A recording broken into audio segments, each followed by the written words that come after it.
Bienvenidas y bienvenidos a Red, el espacio donde recreamos, resignificamos y reimaginamos el mundo de la sostenibilidad y el desempeño social. Prepárense para una conversación que inspire, cuestione y transforme. Comencemos. Bienvenidas y bienvenidos a Re by AOCENUMA. Hoy reescalaremos la transición energética en compañía de Edna García, directora de ESG y Asuntos Públicos de Atlas Renewable Energy. Hola Edna, muchas gracias por estar aquí en nuestro cuarto episodio de Re by AOCENUMA, donde para nosotros es súper importante tener una invitada como tú para hablar de la transición energética, ¿no? Un tema que se escucha en todos lados, que es súper actual y nadie mejor que tú para podernos explicar de este tema. Y me gustaría que te presentaras. ¿Quién es Edna? ¿Qué haces? ¿Y por qué es tan importante la transición energética en eso que haces? Hola Tania, muchísimas gracias por la invitación. Encantada de estar platicando aquí contigo. Me presento un poquito. Yo soy Edna García. Soy directora de ESG y Asuntos Públicos para Atlas Renewable en México. Uh-huh. Y llevo un poco más de 10 años en el sector energético. He transitado de compañías de gas natural, he transitado en compañías de gas natural licuado y ahora brincando un poco al tema de energías renovables, ¿no? En este sentido, creo que he tenido la fortuna de ver desde un espectro bastante amplio de lo que va, de lo que trata, lo que sugiere la transición energética. Qué interesante tenerte hoy aquí porque eres la invitada indicada porque tú misma has vivido una transición energética, ¿no? Tu experiencia te ha llevado desde combustibles fósiles como el gas natural y ahora estás en una de las empresas que está llevando la vanguardia de temas de energías renovables. Entonces, ¿podrías decirnos un poco más qué es este concepto que muchos conocemos y estamos en el sector, pero igual y mucha gente no lo conoce? ¿Qué es la transición energética y qué implica?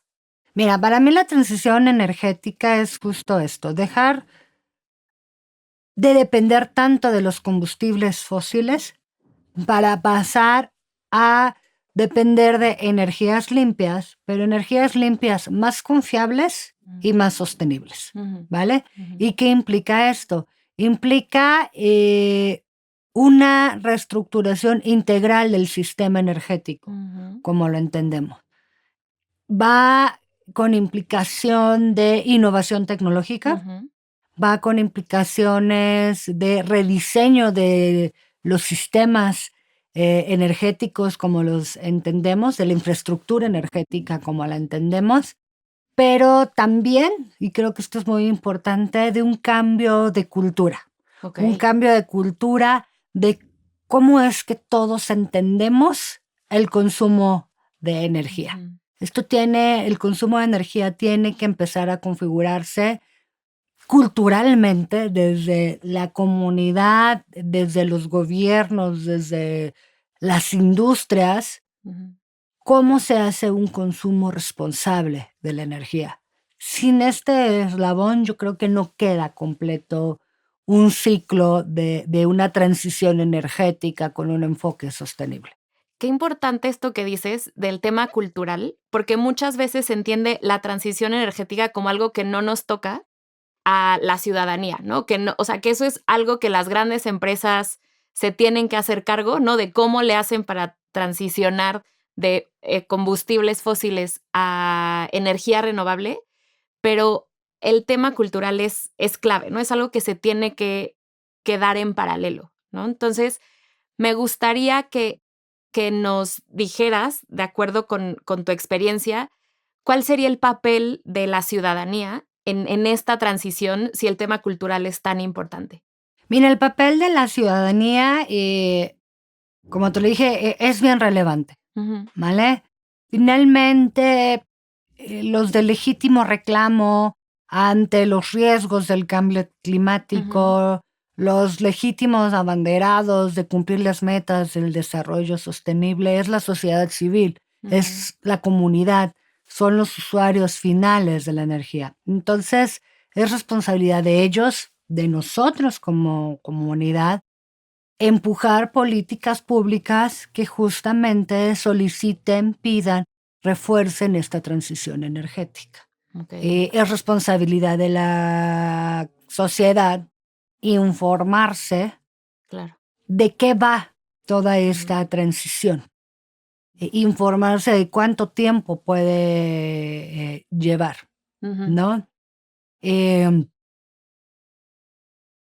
implica desarrollo tecnológico, pero desarrollo tecnológico responsable, ¿vale?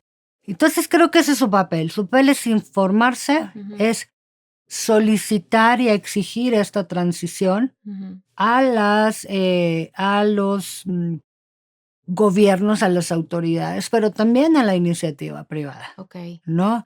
Que si son empresas que se están instalando en sus comunidades, deben guardar ya este compromiso con una transición energética. Porque la transición energética, si bien va de abordar los aspectos de combatir los riesgos del cambio climático, si bien también es importante que hablemos de una justicia energética, ¿no? Hablando del concepto de justicia energética, no es otra cosa más que esto, que haya un acceso equitativo de la energía para todos, ¿vale? Ese es el rol que tiene que jugar la sociedad civil, pedir acceso a esta justicia energética,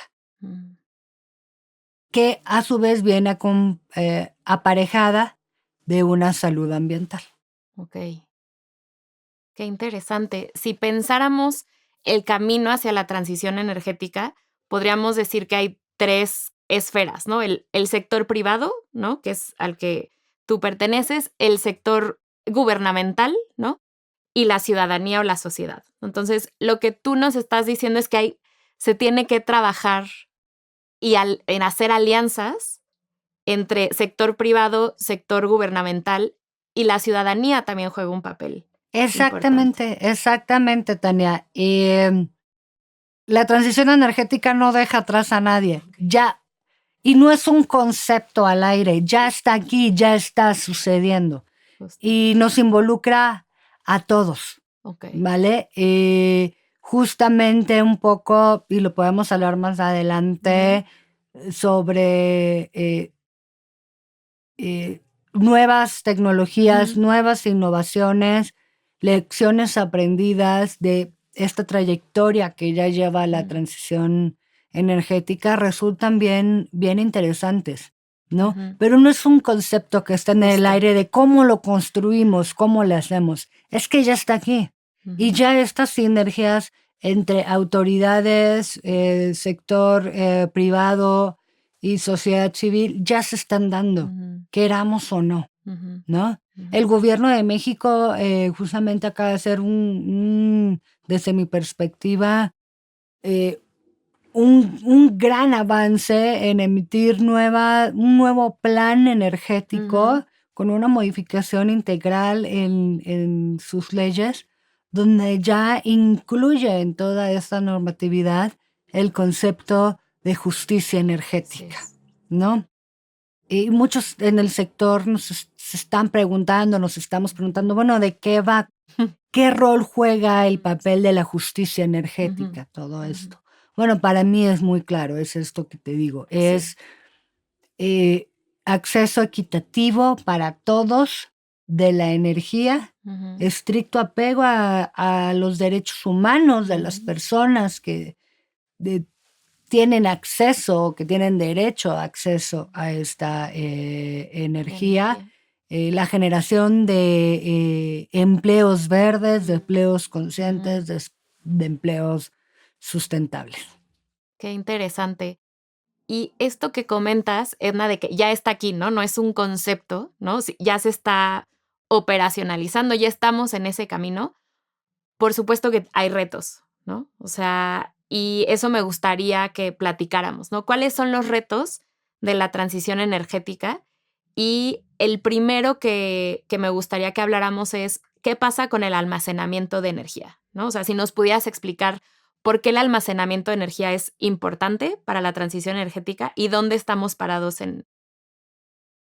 Sí, vale. Sí, mira, los sistemas de almacenamiento son infraestructura que ha resultado ser muy exitosa y muy positiva y muy productiva, acompañado de sistemas solares, ¿vale? De sistemas de generación de energía solar.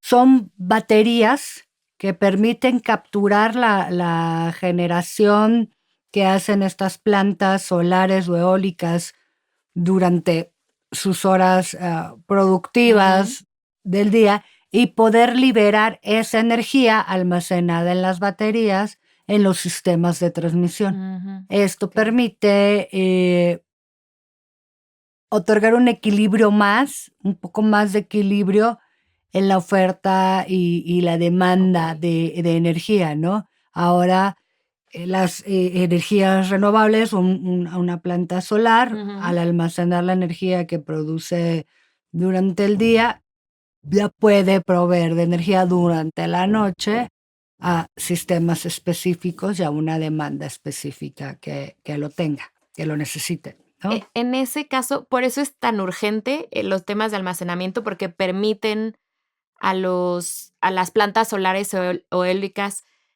poder usar esa energía cuando no están, o sea, una vez que terminan sus horas, ¿no? De productividad. Sí. Eso es el tema, porque ahora vemos el almacenamiento por varios lados, ¿no? Sí, no, es justo el tema. Mira, las energías renovables en sí tienen el área de oportunidad de que nos otorgan esta confiabilidad al sistema, ¿no? Hay una intermitencia en la producción de esta energía, ¿vale? Y los sistemas que transmiten esa energía, el sistema eléctrico, sí está hecho para trabajar de manera continua. Sí, para operar de manera continua. Entonces, al haber estas intermitencias, se ejerce mucha presión en los sistemas de transmisión. ¿Vale? Las baterías vienen a aliviar y a equilibrar eso, vienen a otorgar confiabilidad y permanencia de la transmisión de energía a los sistemas eléctricos. Porque el tema de la intermitencia es uno de los como argumentos que dicen como, bueno, en esta transición, ¿no? Como qué va a pasar con la intermitencia de los sistemas renovables, ¿no? Solares y eólicos, ¿no?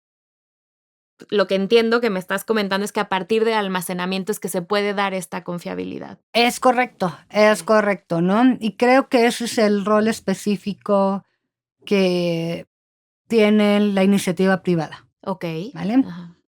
Creo que debe innovar, debe demostrar que esta infraestructura es crítica para la operación de los sistemas. Creo que también debe demostrar su confiabilidad, ¿no? Claro. Que no quede solo como un concepto. Creo que se debe demostrar su confiabilidad, pero sobre todo también su escalabilidad, ¿vale? Ahora, los sistemas de almacenamiento, como es una tecnología relativamente nueva, ¿no? Y todavía es muy costosa. Todavía es muy costosa. Eso impone retos en su escalabilidad, ¿no? Ese es por el lado de la iniciativa privada, ¿no? Que tiene el reto de innovar, de seguir innovando, de hacer sistemas de almacenamiento que cada vez sean de más larga duración, de cada vez tengan más capacidad y que demuestren su confiabilidad y aportación al equilibrio y estabilidad del sistema y que pueden ser escalables al tener al ser costo eficientes, ¿vale? Uh-huh. Pero por el lado del sector público, Uh-huh. el reto es, desde mi perspectiva, es imponer marcos regulatorios que establezcan muy bien los criterios y las reglas de cómo deben operar estos sistemas de almacenamiento. Y a su vez también ofrecer incentivos al sector privado para que se animen a invertir en este tipo de tecnología, ¿no? No solo en México, en muchos países de América Latina y en el mundo, su marco regulatorio aún no contempla los sistemas de almacenamiento como infraestructura crítica energética. Justo te iba a preguntar, ¿dónde está parado México en cuanto al tema regulatorio de almacenamiento? Se está discutiendo, se están generando los reglamentos, las disposiciones necesarias para contemplar estos sistemas de almacenamiento. Creo que va por un muy buen camino. Creo que hay un avance. Creo que se reconoce la relevancia que pueden tener los sistemas de almacenamiento para aliviar la congestión del sistema eléctrico o las necesidades que puede tener el sistema. Pero aunque se reconoce profundamente la relevancia, a lo mejor no se está abordando con la urgencia que el sistema lo amerita, ¿no? Entonces creo que está ese reto, sacar reglamentación específica para el tema del almacenamiento y por el lado del sector privado, justamente coadyuvar y demostrar que los sistemas otorgan esa confiabilidad que el sistema necesita y que puede hacerse a través de precios competitivos. De acuerdo. Hablando de esta intermitencia, ¿no? Creo que fue un tema que hace un par de meses estuvo muy fuerte en Europa, ¿no? Y me gustaría que nos platicaras de qué pasó con este apagón en Europa, ¿no? Que se hablaba mucho de la intermitencia y es que justo no puede seguir así el sistema, ¿no? Como, ¿qué pasó en ese apagón y cuáles son como las consecuencias o se pudo haber previsto? ¿Cuál es tu opinión sobre lo que pasó con este apagón? Mi opinión sobre el apagón de Europa, particularmente en España, es que la lección aprendida es la transición energética no va únicamente de desarrollar o instalar energías renovables, ¿no? Tiene que ir aparejada de una planificación integral del sistema. Como te dije, de un rediseño y de una renovación de toda la infraestructura de transmisión, ¿vale? Tiene que ser algo planeado, ¿no?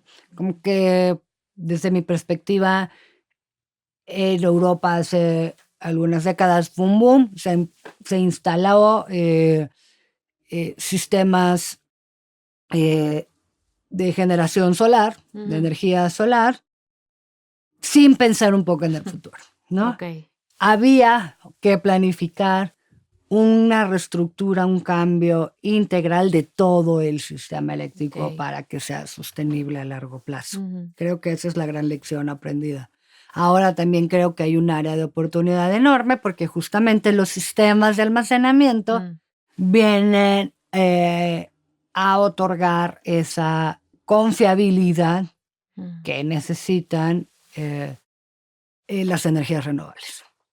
De acuerdo. Entonces, en ese sentido, tenemos en México y América Latina la oportunidad de observar lo que pasó en Europa y en vez de construir plantas solares o eólicas una tras otra, poder hacer este análisis y esta planeación que tú nos comentas que se debió haber hecho, ¿no? Pensando que eso pasó hace varias décadas en Europa y ahorita en México estaríamos en en vías de hacer eso o dónde estamos parados en No, yo en creo México? que no solo estamos en un lugar de observar y aprender.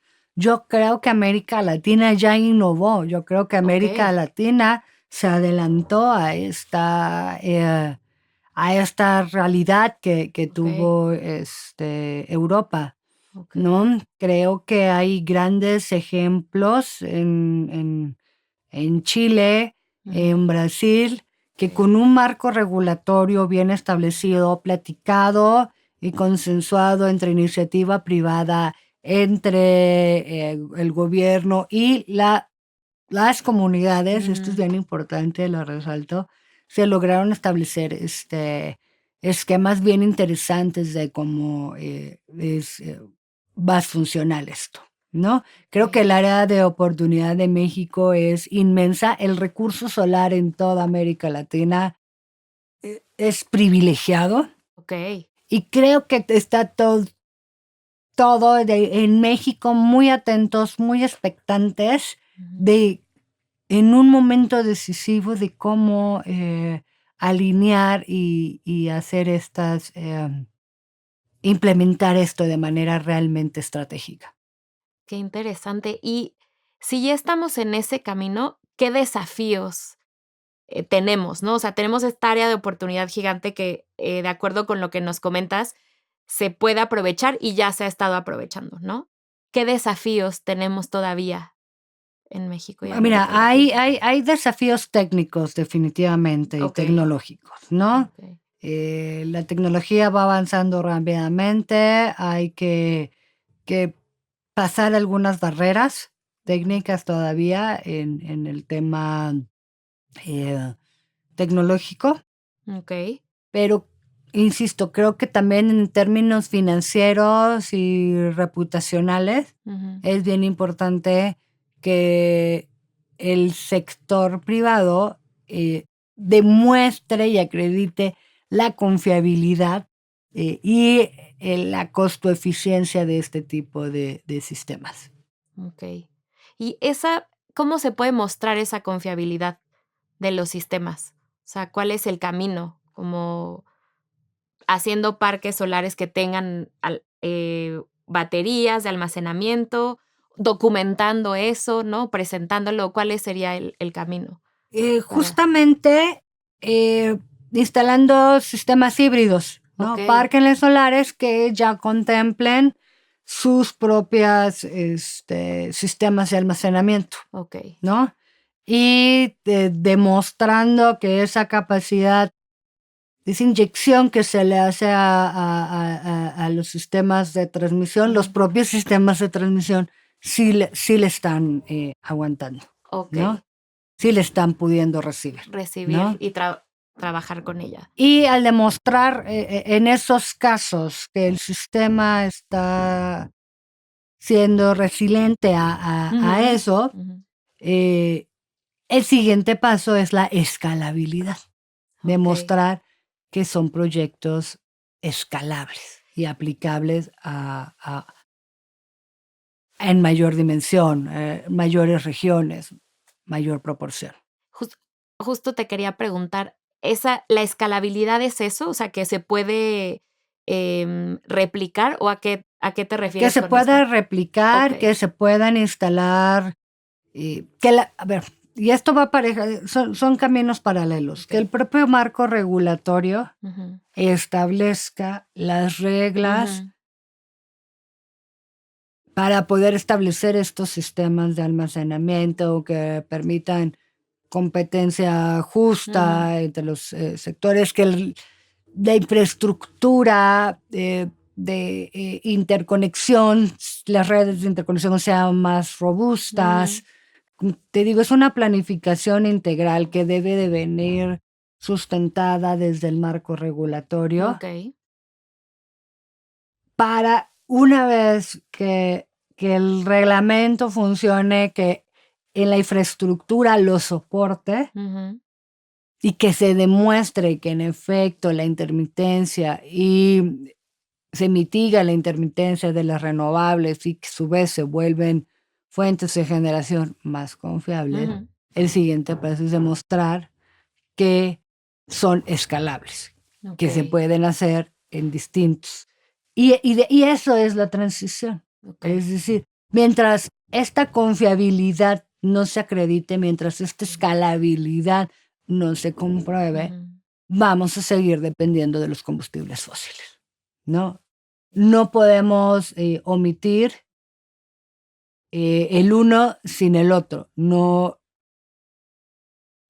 hay margen de oportunidad para cortar el suministro de uno y entrar de lleno a otro sin esta ruta crítica que te comento, ¿no? La salida de los combustibles fósiles, paulatina, depende de demostrar la confiabilidad de los sistemas de energías renovables. Sí, o sea, no se puede bajar el switch de los fósiles. Exacto, y bueno, ahora solo con renovables. No. Y por eso se le llama transición. Claro. ¿Sí? Va a ser, tiene que ser responsable, paulatino, comprobable, ¿no? Que en el tiempo esta transición funciona y cómo conviven ambos en algún espacio en el tiempo, ¿no? Y en tu opinión, eventualmente sí podremos como apagar el switch de los combustibles fósiles. O sea, si hacemos esto que nos comentas y se demuestra confiabilidad, están los marcos regulatorios, ¿habrá algún punto en el que digamos como, listo, cerramos los fósiles? No, yo creo que no del todo. No del todo, no en nuestra era, llamémoslo así. Porque también los combustibles fósiles, como el gas natural, también ha demostrado y también han avanzado en su desarrollo tecnológico para abonar a esta transición energética con como consumibles más limpios, llamémoslo así, o azules de transición le llaman, ¿no? Entonces, no del todo, porque creo que la demanda energética a nivel global, mundial, los modos de vida que tenemos, las necesidades económicas que tienen las sociedades, los países, necesitan mucho este consumo de energía. Claro. ¿No? Entonces, la demanda es demasiada, la demanda es demasiada y creo que queda un buen trecho, un buen espacio de participación para todos, ¿no? Por eso te decía, esto que tú hablas, y utópicamente a lo mejor de bajamos el switch y se acaban los combustibles fósiles, dependen, Tania, de una transformación cultural profunda. Regresamos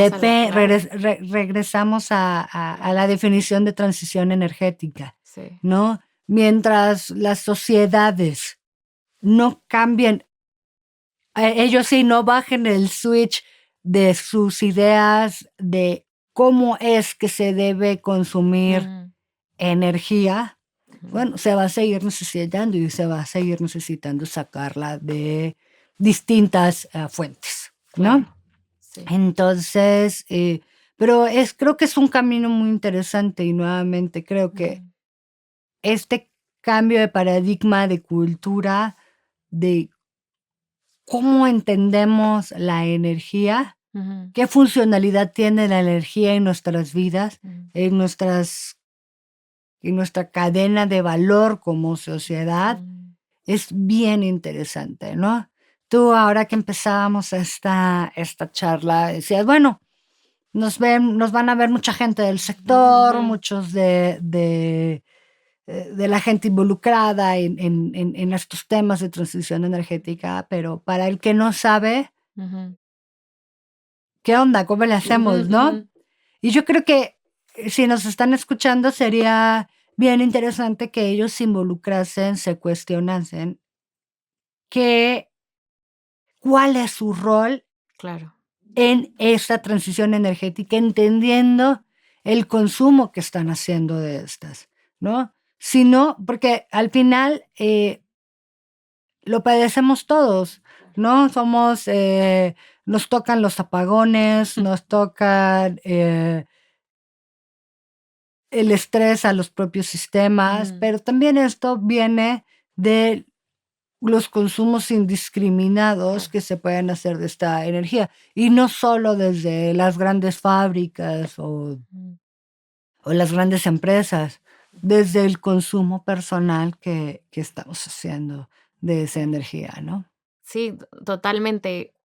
A mí me pasa que yo solo me pregunto, digo, estoy en el sector, ¿no? Pero a veces solo pongo atención de lo que pasa en mi casa hasta que se me va la luz, por ejemplo, Claro. ¿no? Hasta que como, ¿de dónde vendrá? ¿No? O sea, como a qué línea estará conectado que se me va la luz cada mes, ¿no? O sea, entonces, qué interesante esto que dices por la conciencia que tenemos que tener las personas, ¿no? De a pie, por así decirlo, ¿no?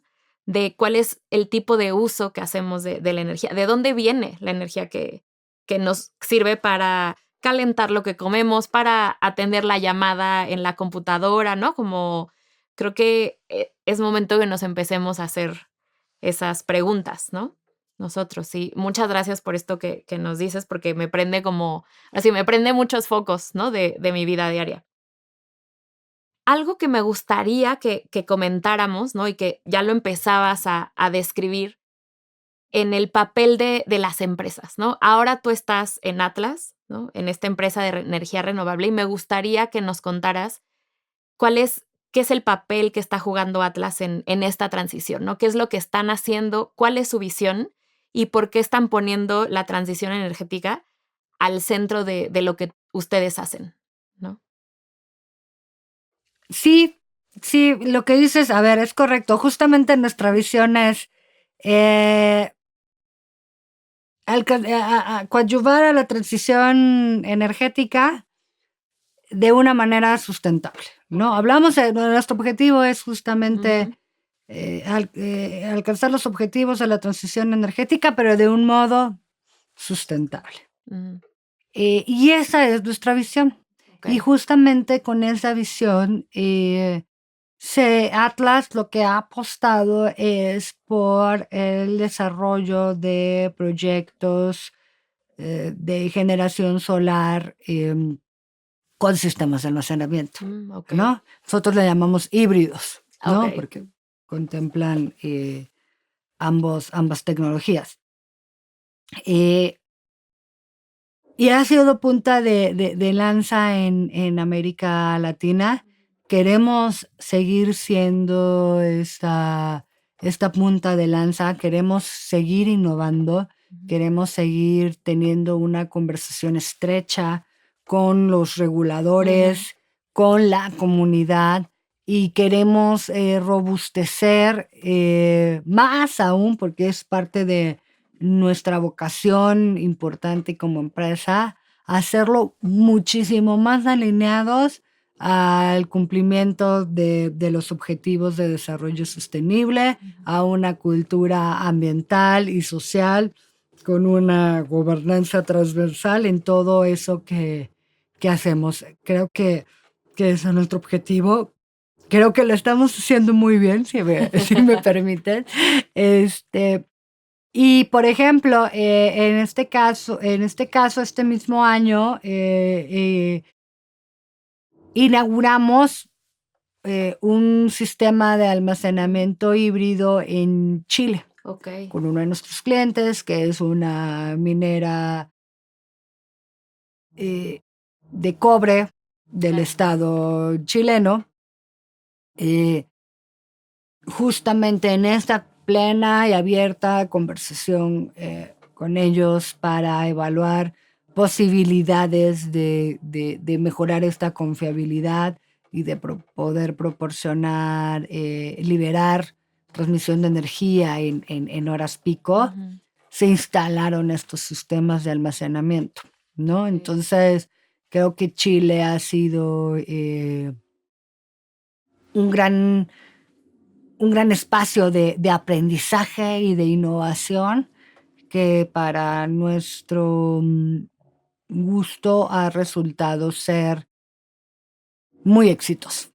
Muy exitoso. Entonces, ¿cuál es la lección aprendida? Es la tecnología funciona. Okay. La tecnología funciona, ¿no? O sea, el modelo funciona. Y creo que es justamente la intención, replicarlo en el resto de América Latina y las geografías donde tenemos presencia. Entonces, ustedes, en este caso muy exitoso en Chile, ya probaron, ¿no? Que eso se puede, es confiable y ya estarían como sector privado y te pregunto, ¿están como viendo cómo replicar esto en otros espacios? ¿No? Definitivamente, ese es el objetivo, Ok. esa es la perspectiva del negocio en este momento y a eso va orientado, ¿no?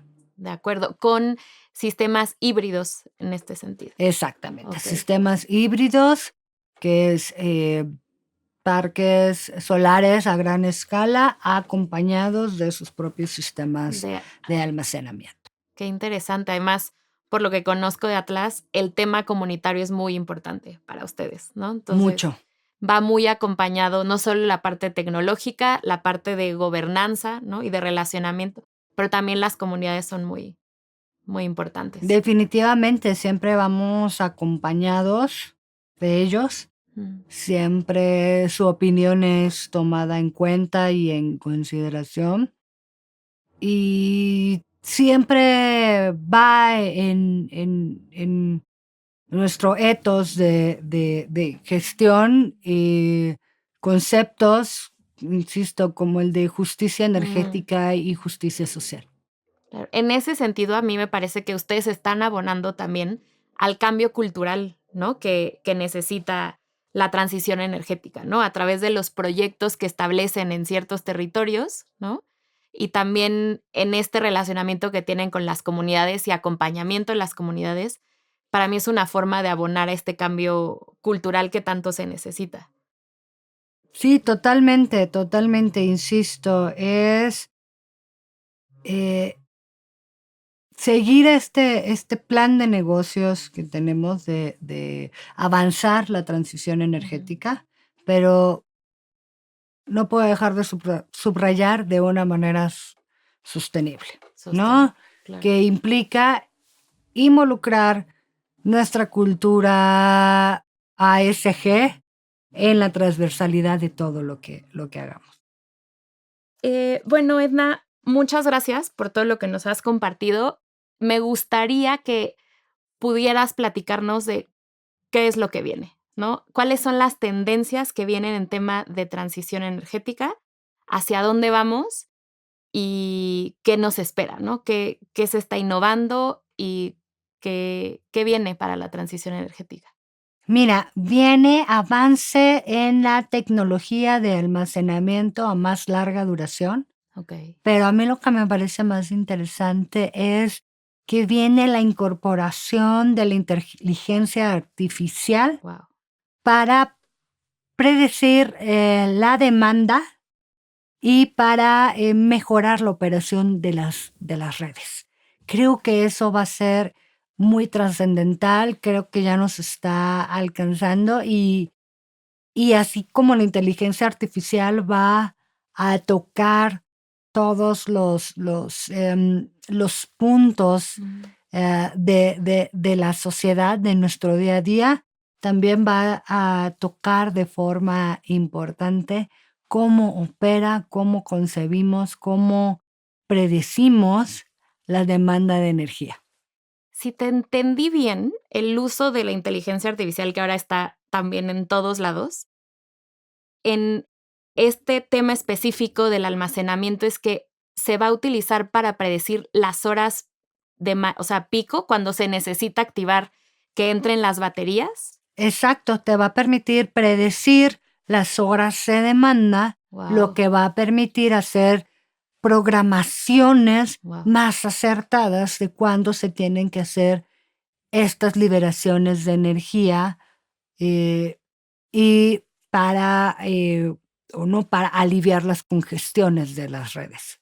Wow, en ese sentido, la inteligencia también va a abonar a la confiabilidad del sistema, ¿no? Es correcto. Eso es lo que vamos a ver. Qué interesante y nos encantará ver a Atlas como punta de lanza de esa tecnología. Ya concluimos todos los temas que teníamos ahí. No sé si quieras cerrar con algo de que ¿cuál sería como tu deseo hacia la transición energética en México? A ver, yo creo que para la transición energética en México hace falta acelerar un poquito el tema del marco regulatorio, ¿no? Creo que salvando ese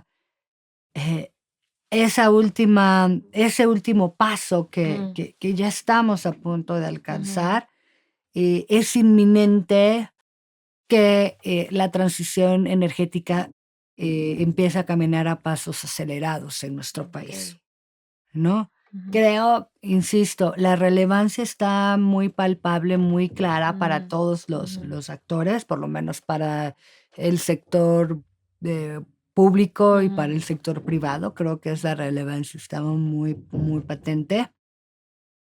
Creo que está el tema regulatorio que hay que concretar, que ese sería el primer paso inmediato. Y una vez salvado eso, yo creo que las ganas, la tecnología y las iniciativas para innovar por parte del sector privado están puestas sobre la mesa para arrancar a la brevedad posible y lo vamos a notar. Y yo creo que va a ser muy evidente una vez que ocurra.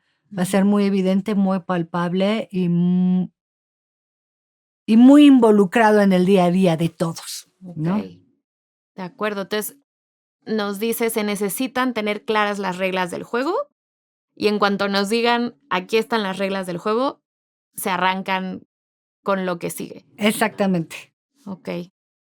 Muy bien. Y te voy a hacer una última pregunta. Si fueras un taco, ¿cuál serías y por qué? A ver, es que te voy a dar varias respuestas porque todos son buenísimos, ¿no? Y cada taco tiene su personalidad, ¿no? Sí, totalmente. Y yo creo que también elegimos el taco que comemos de acuerdo a cómo nos sentimos en un día específico, sí, ¿no? Sí. Por ejemplo, yo creo que un taco de carnitas es totalmente dominguero y me representa totalmente un día domingo queriendo descansar, sintiéndome completamente relajada y completamente en hogar. Yo creo que un taco a pastor tiene personalidad de un viernes, ¿no? Entonces, también yo creo que pudiera ser yo un taco al pastor, ¿no? Ya cerrando semana productiva, habiendo cumplido algunos objetivos, sintiendo satisfecha conmigo misma, creo que un taco al pastor lo definiría bastante bien. Como viernes, me encanta. Nunca nos había tocado que nos dijeran distintas personalidades, pero me hace todo el sentido del mundo. Pues muchísimas gracias, Edna. Un gusto tenerte aquí. Nos has dado una visión súper interesante de un tema central para los años que se vienen, ¿no?